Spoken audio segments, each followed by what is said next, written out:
Welcome back, everyone. I am so happy to welcome Adam Wolf and Jessica DeFranco to River City Live to talk about something really special. And now let's dive into how we can shake our tail feathers for a good cause in the 8th annual Tony's Turkey Trot. Now, Adam, Jessica, thank you so much for joining us. Adam, I'd love to start off with you. You know, we're used to seeing you coaching us in retirement and giving us all the best tips and tricks, but in addition to climbing mountains and everything else in the world, you are dedicating your time to this. And I'd just love to know why this is important to you, first of all. Yeah, so we got involved with, as a company, Wolf Retirement, and myself and family have gotten involved since about 7 years now in being a sponsor and helping out and getting the awareness out for traumatic brain injury. And so I've had 2 family members, one suffer from a stroke and then had a traumatic brain injury, and then also a car accident that caused a traumatic brain injury. And I'm also a resident of Atlantic Beach, where we hold the race every year, so it's near and dear to my heart.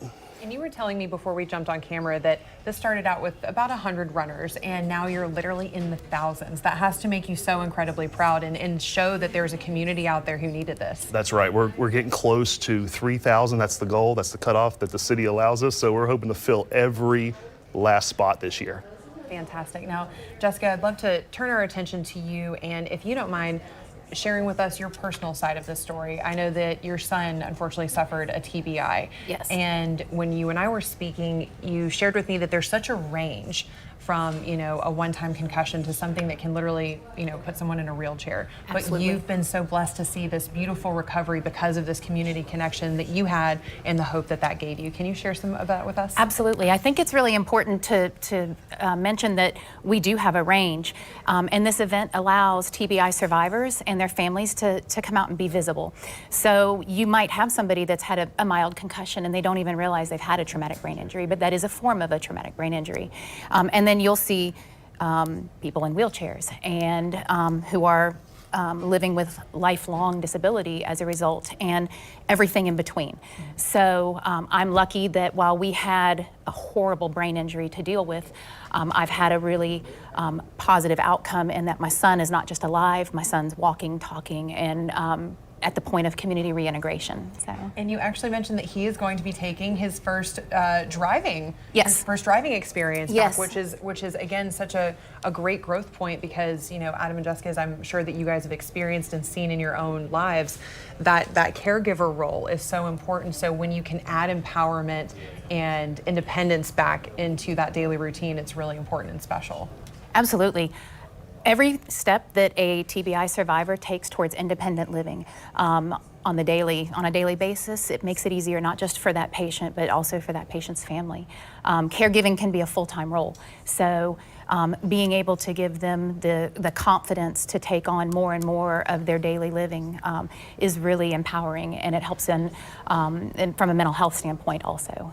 Now, Jessica, this is a video that you were kind enough to share with us, you know, with your son. Is there anything you'd like to say to this? For me, the fundraising aspect of this is super important. UF Health, we're looking at 2 different things. We want to advance life-saving care, immediate life-saving care, and I can't stress enough how important this care was in saving my son's life. The other side to this is the recovery, and we can save lives, but that doesn't necessarily mean that there's going to be a meaningful recovery, and it's hard to say that and not sugarcoat that, but the reality is some people have their life saved and they don't have access to therapy modalities, those kinds of things that can move their recovery. And so that's where I really think it's important for this fundraising. It's not just let's save lives and let's give these people access to care that either insurance won't cover or they just don't have the money. I can tell you it's catastrophic, the medical debt you can walk away from.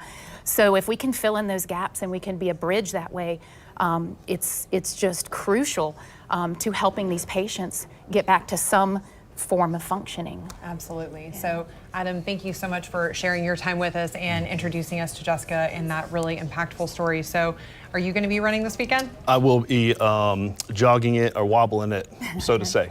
I was like, I feel like that would be my vibe too. So if you want more information, and again, we can welcome up to 3,000 people, and to register, you can go to firstplacesports.com for that info and to register. We'll see you shake your tail feathers that weekend. We're going to take a quick break and we'll be right back with more.